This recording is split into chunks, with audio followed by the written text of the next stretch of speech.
Oi, gente, estamos chegando com Esporte em Debate. E olha só, hoje vamos destacar várias modalidades esportivas. Aqui vamos debater também muitas questões envolvendo o futebol do Maranhão e as perspectivas para 2020. No Esporte em Debate de hoje, que está imperdível, você vai ver.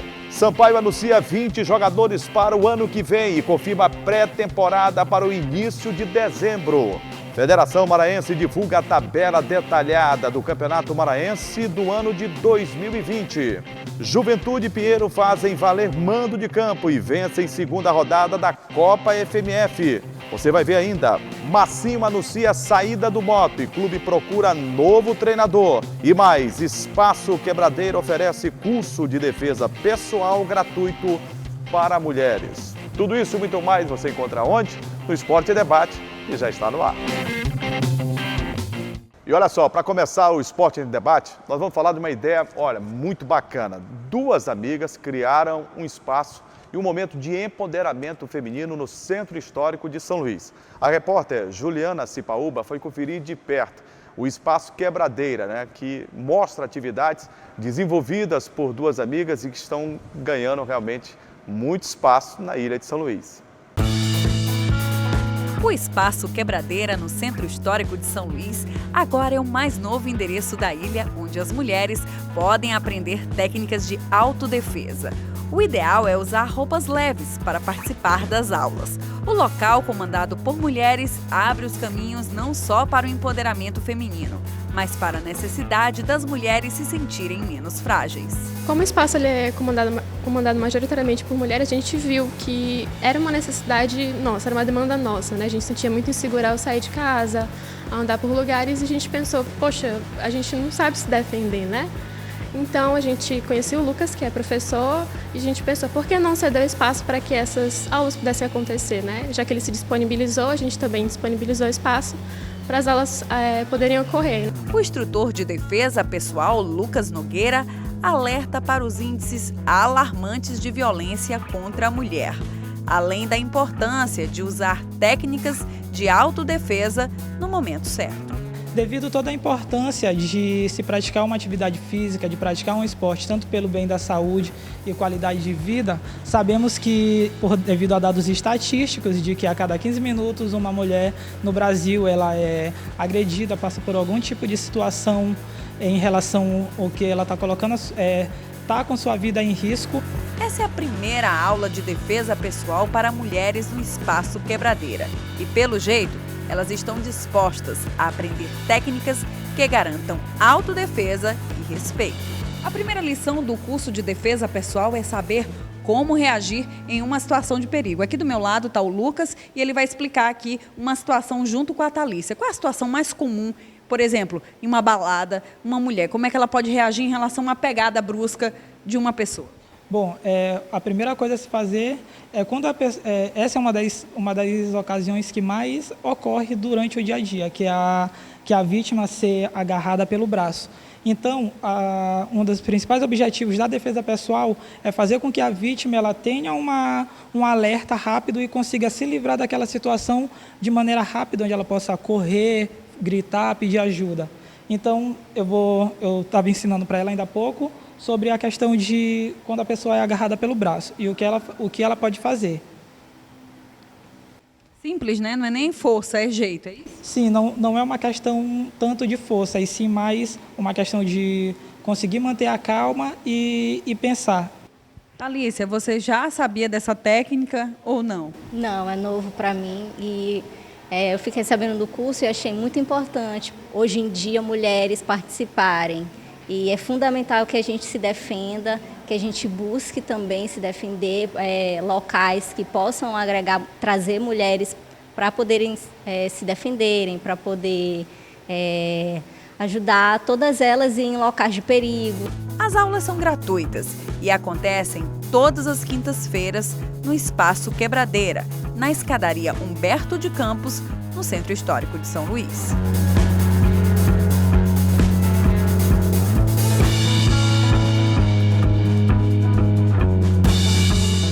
Olha só que legal, né? Que ideia bem criativa de empoderamento feminino e esse curso aí gratuito, né, de defesa pessoal, com certeza chega no momento oportuno, né? justamente nesse momento que a gente precisa ter uma concepção e assimilar melhor o que vem acontecendo na sociedade brasileira e mundial. Vou receber aqui meu amigo, parceiro, Gregório Dantas. Tudo bem, Greg? Tudo bem, Juliano? Prazer.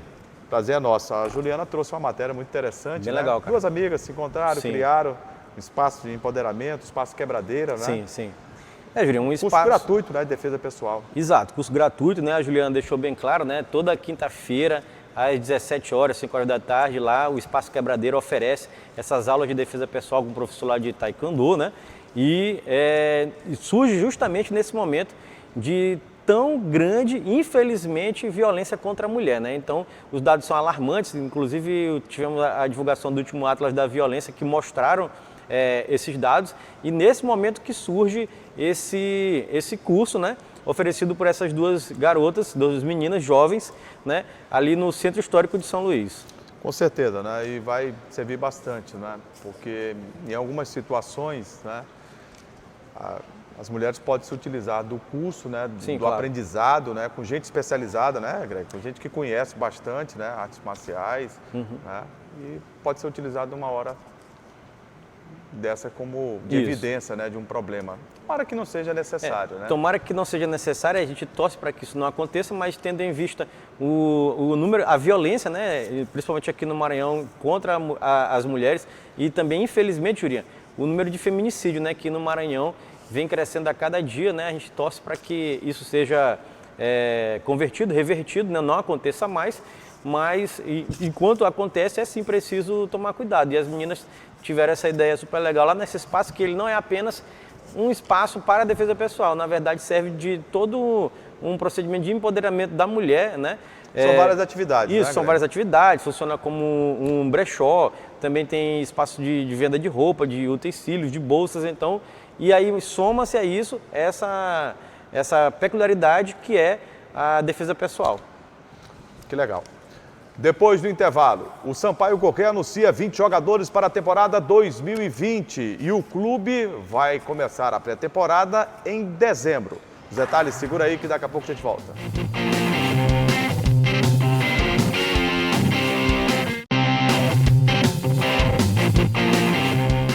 Já estamos de volta com o Esporte em Debate. E o Sampaio Corrêa anunciou 20 jogadores no seu planejamento para 2020.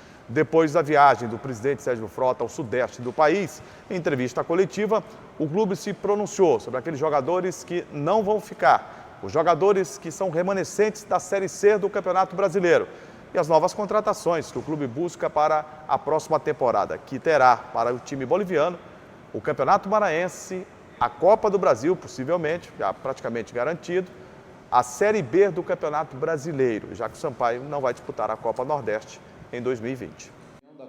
O presidente Sérgio Frota recebeu integrantes da imprensa maranhense no Centro de Treinamento José Carlos Macieira, sede do Sampaio Corrêa. Durante a coletiva, o dirigente deu destaque para as dificuldades econômicas que o futebol maranhense enfrenta. Falou sobre orçamento, defendeu a manutenção da base do time, mas também anunciou 20 jogadores e que está próximo de contratar mais 5. O Neto merece uma oportunidade, bora ver, né? Depois de já ter passado 6 meses no Sampaio, ele foi revelação do Campeonato Maranhense.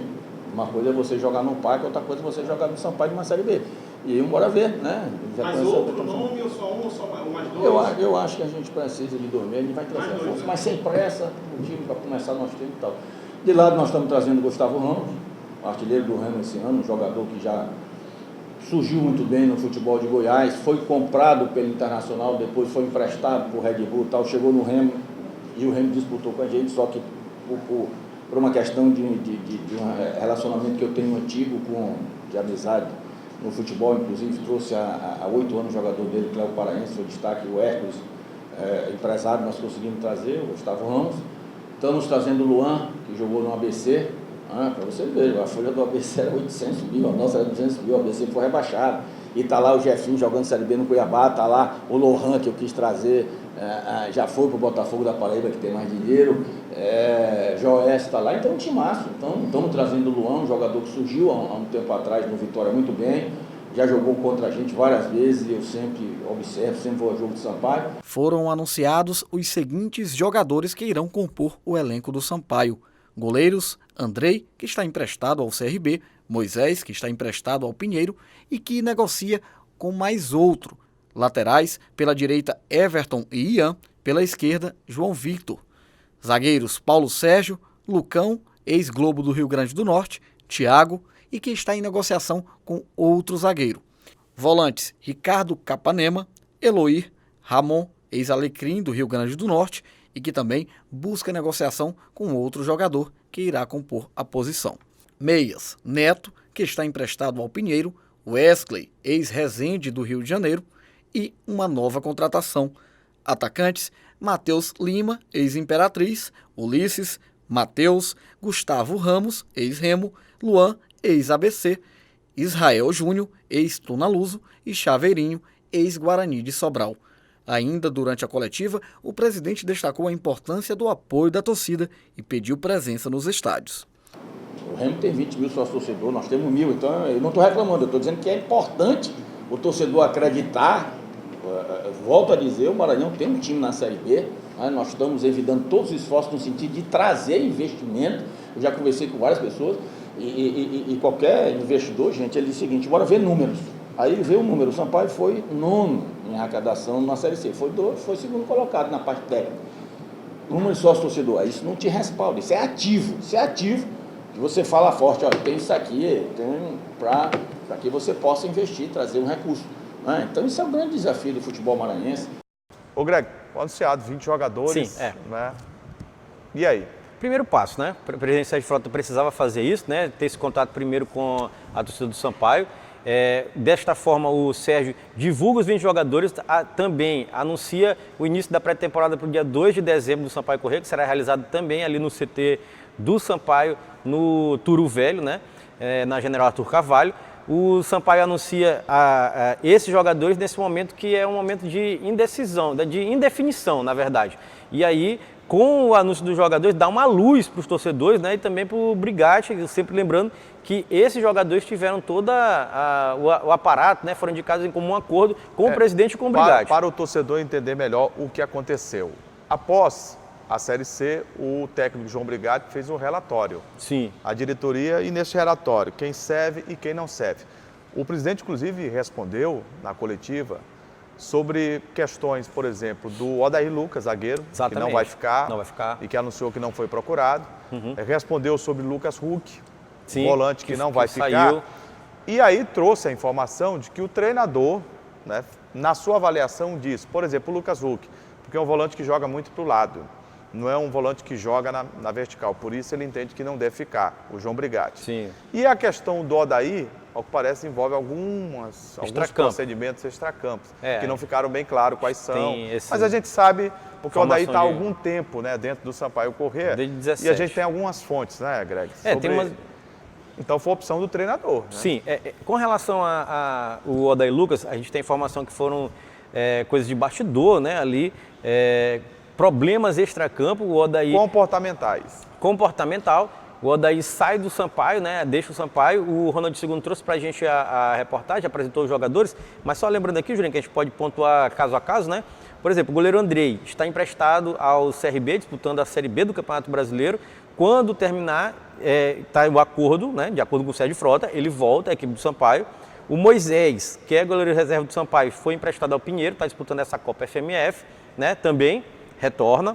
Aí o Sérgio anuncia que vai tentar a contratação de mais um goleiro para compor o elenco, né? E aí, nas laterais, Juliano, nós temos o Everton, que já estava aqui. Bom nome para ficar. O Ian também já estava aqui. O Ian vai se submeter a uma cirurgia, né? Sim, mas continua.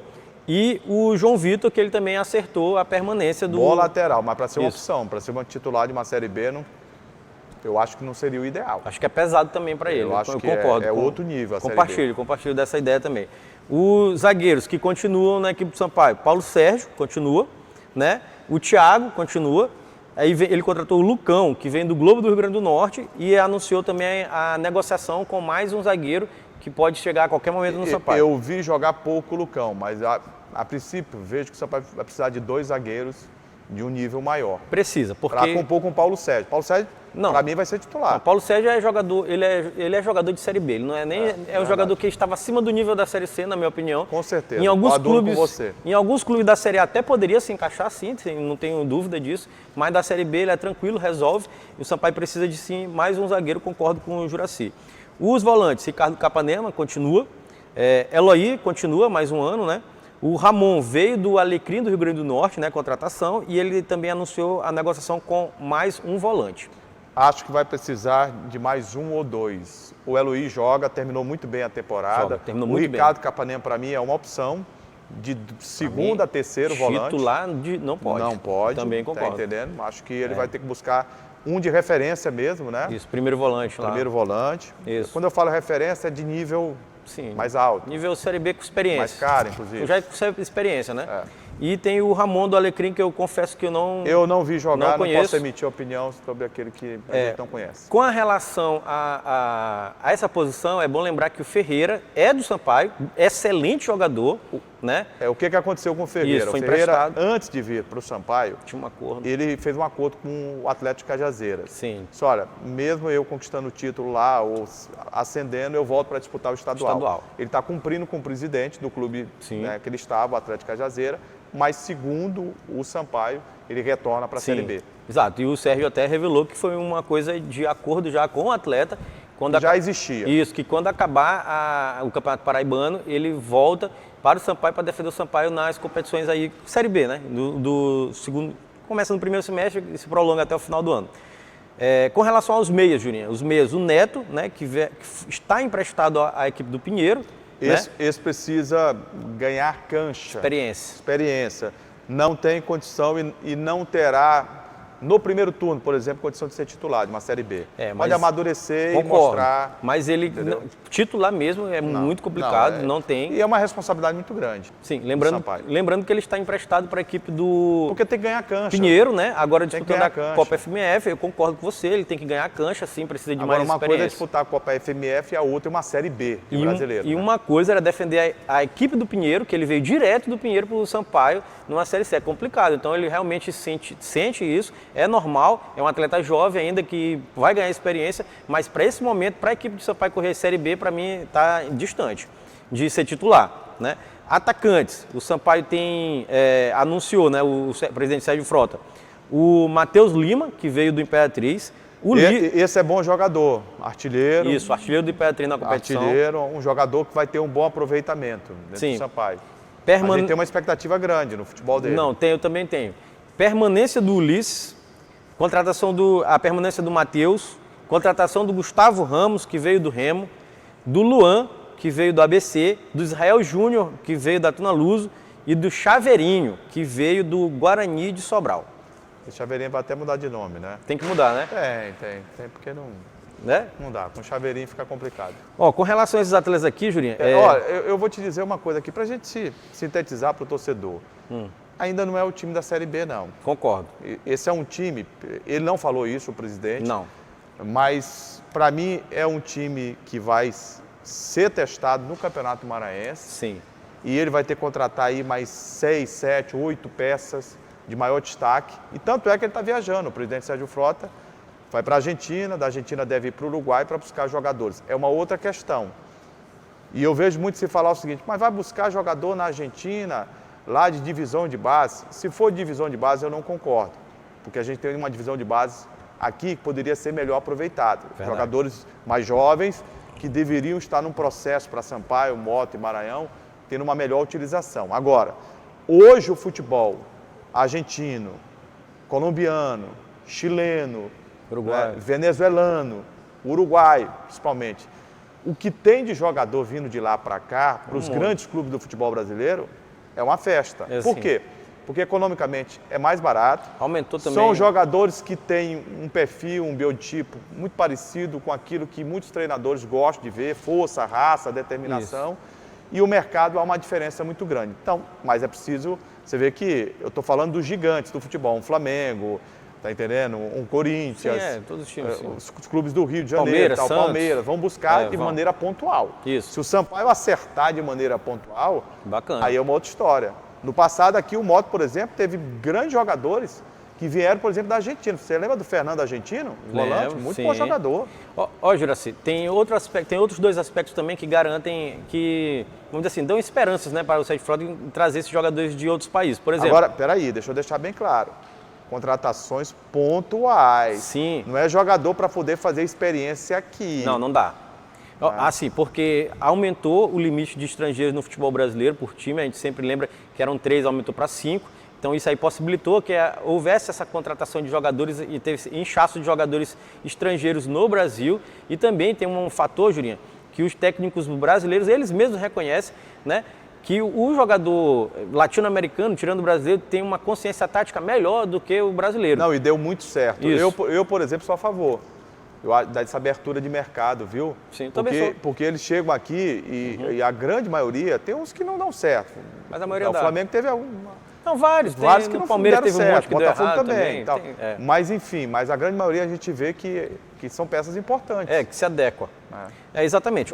Então, até para concepção de grupo, sabia, Greg? Sim. Eles chegam e tem uma metodologia já preparada para cumprimento de disciplina, eles são muito disciplinados. É outra experiência, né? Outra experiência.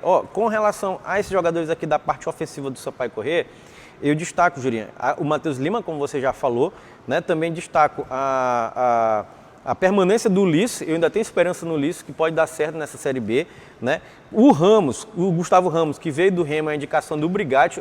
Esses jogadores do Remo são jogadores, a informação que eu tenho, de lado de campo. Jogadores velocistas, assim como foi o Rony, né? Como o Sampaio tentou com aquele Welder, que não deu certo. São jogadores para atuar ali de lado de campo. O Matheus é mais... Sim, é centroavante. Centralizado, né? Centralizado, exatamente. Eu acredito assim...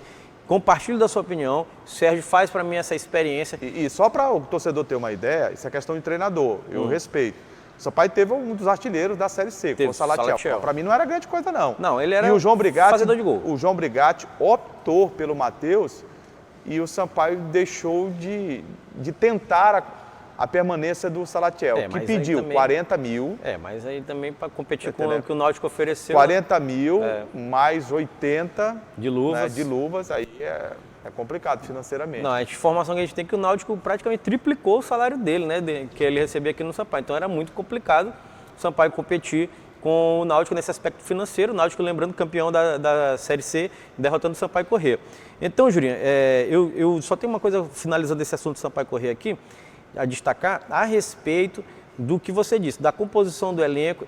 Essa composição de elenco aqui, para mim, o Sérgio faz uma experiência que já se mostrou-se errada, né, em outras oportunidades, que é montar uma equipe com um nível técnico um pouco mais baixo, esperar um momento de chegar ali nas vésperas do começo ali da Série B e aí sim contratar os jogadores. Já fez isso e já deu errado.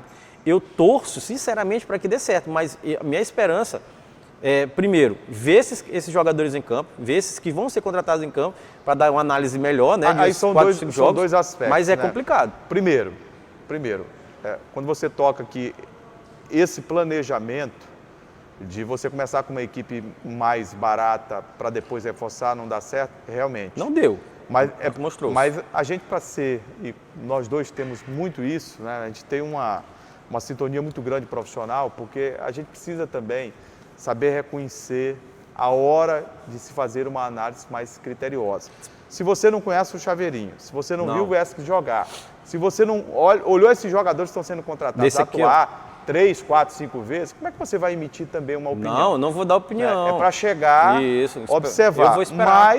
Mas, a princípio, o que deixa transparecer o Sampaio é que aquela metodologia continua. Isso, não, eu vou esperar. Eu costumo esperar entre 4 e 5 jogos para falar alguma coisa, né? Jogos completos, né? Entrar no final do segundo tempo, Porque o campeonato já começa em janeiro e a Série B em maio. Exatamente. Né? Exatamente. Mas o que é ideal? É você ter essa base... Jogando juntos. Né? Jogando juntos, desde o começo do ano. Para quando chegar na competição, mas mesmo você tendo uma boa base, Greg, você vai precisar de reforços. Sim, mas pontuais. Não contratar um elenco inteiro, que o Sampaio já fez isso e caiu. É isso que eu estou defendendo aqui. O Sampaio tem que contar pontual. Assim, rapaz, olha, não deu aquele lateral esquerdo, então tá. Não deu aquela ponta direita, então beleza. Mas pontualmente, não é 10 atletas, 9 atletas, como o São Paulo já fez diversas vezes e deu errado toda vez. Então, eu acho que nesse aspecto espera um pouquinho, mas torço para que dê certo. A gente só espera que dê tudo certo. Depois do intervalo, Massinho Guerreiro desiste do moto. O Papão do Norte procura um novo técnico para 2020. E a federação divulga a tabela do Campeonato Maranhense, que comemorará 100 anos. Segura aí que daqui a pouco a gente volta.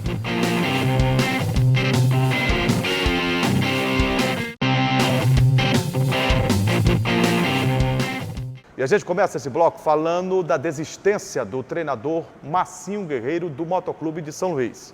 O técnico do Papão do Norte, neste final de semana, comunicou à diretoria que não ficará mais no clube para a temporada 2020. Ele confirmou o rompimento com o rubro-negro e minutos depois foi anunciado pelo Caucaia, que vai jogar a Série A do Campeonato Cearense na próxima temporada. O treinador disse que a incerteza causada pela demora nas eleições foi o que mais motivou a decisão. Ô Greg, para a gente ganhar tempo com uma informação que sinceramente eu nem gostaria de dar, porque tanto vai e volta, e o moto, de repente, quando a gente imagina que o clube vai passar por um momento bom e vai continuar nesse momento bom, volta tudo de novo, é confusão do deliberativo com o conselho diretor, e no meio dessa história, profissionais, pais de família. E o Massinho viu que a incerteza era a tônica, acabou aceitando a proposta do Caucaia, do Ceará, e fechou o contrato. Não vai ficar. Até porque os jogadores que ele havia indicado, estava tudo apalavrado, também disseram para ele que estava esperando demais. A eleição só acontece no dia 21. Olha, Julinha, especificamente falando disso aí, eu concordo com a decisão do Massinho. É para deixar isso bem claro. Concordo com a decisão do Massinho de deixar o clube por conta dessa enrolada toda aí. Eu também concordo, ele é um profissional, isso, pai de família. Isso, profissional, pai de família, concordo. Então, para deixar bem claro isso. Só que tem um problema. Esses problemas, essas confusões estão quase que se misturando com a carreira do Massinho, né? Já percebeu isso? É verdade. Está acontecendo muito isso. Eu acho que ele está cometendo alguns erros, para mim, de gestão de carreira, né? Que estão comprometendo o desempenho, o desenvolvimento dele como treinador. Não pega então, bem. Não está pegando bem. Tá certo, o moto está numa confusão. Mas nesse caso aí, se a gente analisar friamente, a gente vai ver que é um profissional que não tem rumo. Exato. Né? Ele está num clube que ele o chamou, o contratou, montou toda a comissão técnica, ele apresentou a lista de jogadores, discutiu com o Miguel, que é o diretor de futebol, que veio lá de Fortaleza, acertaram tudo. E aí, de repente, os jogadores começam a ligar. E aí, quando é que a gente assina o contrato? E não tem. Não tem. Ó, tô fora, Massinho, não vou mais, Precisa trabalhar. E de repente ele começa a ouvir nos bastidores que o Natanael é o único candidato a presidente, mas que pode surgir uma outra chapa. Sim. E a outra chapa tinha outros nomes. Como é que fica isso na cabeça do profissional? Não, é muito complicado. Eu estou dizendo assim, o que falta é gestão de carreira. Se tivesse uma pessoa que trabalhasse isso ao lado do Massinho, por exemplo, Massinho, não vá para o moto. Exatamente. Porque o moto está atrás. Totalmente indefinido. Então não vá para o moto. Siga sua carreira em outro clube, mas ele não tem essa pessoa, né, que trabalha isso com ele. Então isso aí que para mim deixa um problema. Falando especificamente das opções do moto, né, já tem algumas informações de bastidores, Jurinha. O moto busca um treinador, está entre dois nomes até o momento, que é a informação que a gente tem. Um é o Luizinho Lopes, né, que tem 36 anos, teve destaque na carreira. É jovem. Isso, no acesso da Série C do Campeonato Brasileiro em 2017 pelo Globo, ele conseguiu o acesso pelo Globo. Terminou a temporada 2019 no 13 da Paraíba, né? Esse é um dos nomes cogitados pelo moto. O outro nome é o Leandro Campos. Esse aí já tem mais carreira, né? Mais bagagem, mais estrada aí. 55 anos, já teve passagens pelos clubes, pelo futebol de Santa Catarina, Rio Grande do Norte, ganhando campeonatos estaduais, né? Teve destaque com o título brasileiro da Série C pelo ABC em 2010, né? Então tem que lembrar isso. E o Leandro terminou em 2019 justamente comandando o Ferroviário, que ali na última rodada não conseguiu a classificação, né, para mata-mata. Ô Greg, boa sorte para o Massinho, que Sim. o Moto contrate um técnico logo, um desses dois nomes aí, acho que são nomes dentro de um panorama para o Moto, eu acho que interessante. Agora, se eles souberem que está indefinido desse jeito, nenhum dos dois vai fechar, Não viu? fecha. Não fecha. Concordo também. Se ler na internet a notícia de que Ninguém o sabe edital só agora foi publicado, que dia 21 vai ter eleição e quem está acertando com ele agora pode não assumir a presidência, pode surgir outro grupo, complica. A Federação Maranhense de Futebol já divulgou a tabela básica do Campeonato Maranhense de 2020. No ano que vem, O campeonato completará 100 anos. Ô Greg, eu estou vendo aqui, posso discutir com você, com o público, a tabela do Campeonato Maranhense. A competição terá início dia 25 de janeiro. 25. Um sábado. Tarde, viu? Eu pensei que começasse mais cedo, Eu também, né? pensei. E aí, nesse sábado, 25, primeira rodada, 4h30, joga o MAC Imperatriz, em São Luís. Pode ser no Nilzinho Santos. Ou no Castelão. A prefeitura prometeu o estádio para dezembro e que em janeiro já poderia ser utilizado para o futebol. Tomara que dê certo. Ideal se fosse no Nilzinho Santos, né? Nilzinho Santos, né? Aí, 4h30, aliás, no mesmo dia, 5h30 da tarde, o Pinheiro enfrenta o Cordino, né? No Costa Rodrigues, Sim, lá em Pinheiro. No domingo, será a vez do Moto enfrentar a representação do Juventude. Do Juventude, jogo em São Mateus. 3h30. 3h30 da tarde. Lá no Pinheirão. E na segunda, o Sampaio joga às 8 da noite contra a equipe do São José. A definir Esse jogo também está a definir, porque pode ser no Nilzinho Santos. Sim. Né, se estiver liberado, o jogo vai ser à noite, porque iluminação nova, né, pelo que a gente vem acompanhando, esse processo ele está evoluindo, espero que seja realmente entregue. Eu também. E aí o Sampaio deverá jogar no Nilzinho Santos. Se não, no Castelão. Eu assim... Agora, eu só acho o seguinte, antes de você emitir qualquer opinião, eu vejo assim, ó, jogo sábado, né? Jogo domingo, sábado, domingo e segunda. Será que alguém da federação e os dirigentes de clubes, eles estão sabendo que existe 14 milhões de desempregados no país? será que eles estão sabendo disso? Não. Tem horas que eu imagino, né, O quê? que os dirigentes da federação não usam smartphone, não acessam a internet. Não tem acesso à banda larga. Não tem acesso à banda larga, porque, olha só, a tabela da Copa FMF, você sabe que nesta quarta-feira tem jogo 3h30 da tarde. Sei. Sei. Quer dizer que eles pensam ou imaginam que ninguém tem nada para fazer? Não dá para entender. O campeonato do ano que vem, jogo sábado, jogo domingo e jogo na segunda-feira em São Luís. 8 da noite. Lembrando que é o campeonato dos 100 anos, viu? O campeonato dos 100 anos da Federação Maranhense de Futebol merecia uma organização bem legal, né? Né? Uma coisa bem otimista, né? Bem bacana. É querer demais, cara. Né? Mas não, cara, não. Infelizmente, assim, a respeito da tabela, foi divulgado, tinha que ser o procedimento padrão, né? A tabela detalhada. Ficou a definir esses pontos aqui, que são justamente os estádios aqui de São Luís, que para mim já é outro erro. Por quê, Juninho? Não é possível que, em contato com, Greg, com a Federação Maranhense...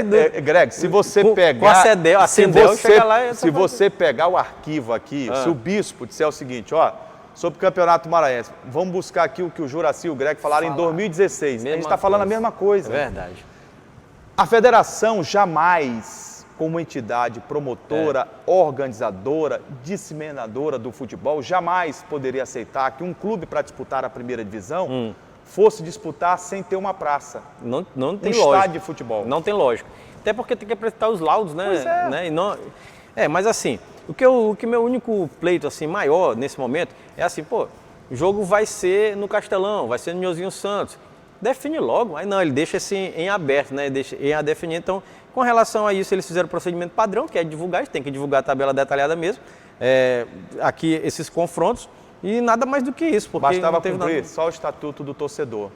Qual é o prazo que tem para mudar? São 10 dias. Coloca-se. Hoje, qual é a praça que você tem confirmado? Castelão? Tem. Sim, botava os dois lá. Coloca Castelão. Sim. E o clube tem 10 dias para fazer a modificação. Exatamente. Botava. E aí mudava, né?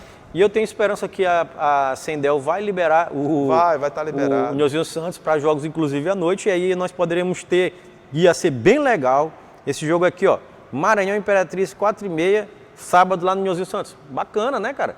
Sampaio e São José. Por que não pode ser segunda de noite? Ô, Greg, para a gente fechar a Copa FMF, nós tivemos no final de semana derrota do Maranhão para o Juventude, 3-1 lá. Né? E aquilo que a gente falava, ó, o Juventude vai ser o grande adversário, já começou a mostrar.